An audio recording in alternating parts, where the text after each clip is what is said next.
What are the dangers of Arctic militarization? What are the dangers of Arctic militarization? This topic is becoming increasingly important as nations ramp up their military presence in the Arctic region. The melting of sea ice due to climate change is opening new shipping routes and access to natural resources. However, this trend brings several risks that we need to consider. First, let's talk about environmental risks. Military activities in the Arctic can have a large environmental impact. These operations consume significant amounts of fossil fuels, generate waste, and can lead to contamination of the pristine environment. This situation worsens the existing environmental pressures from climate change and resource extraction. It creates a cycle where environmental damage complicates security issues even further. Next, we have geopolitical tensions. The Arctic is becoming a contested area due to its strategic importance.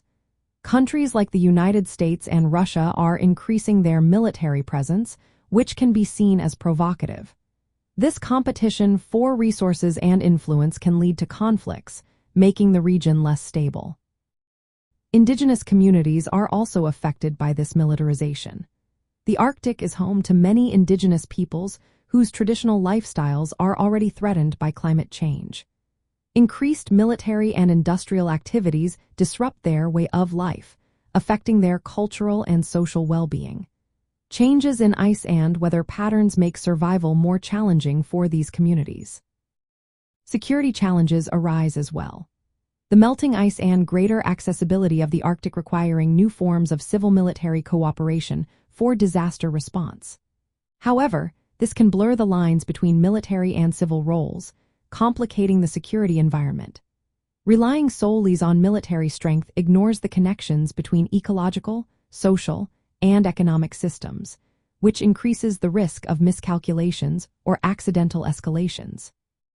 Finally, there are sustainability concerns. True security in the Arctic is linked to the health of the environment and cooperative governance. The current trend of increasing military investment and strategic competition suggests a move toward an unsustainable security model. This highlights the need for a security framework that is environmentally responsible and socially equitable, promoting long-term peace. Addressing these dangers requires a shift toward a more sustainable and cooperative approach to security. This means prioritizing environmental protection and the well-being of indigenous communities alongside national interests. By doing so, we can work towards a more stable and secure Arctic region for everyone involved.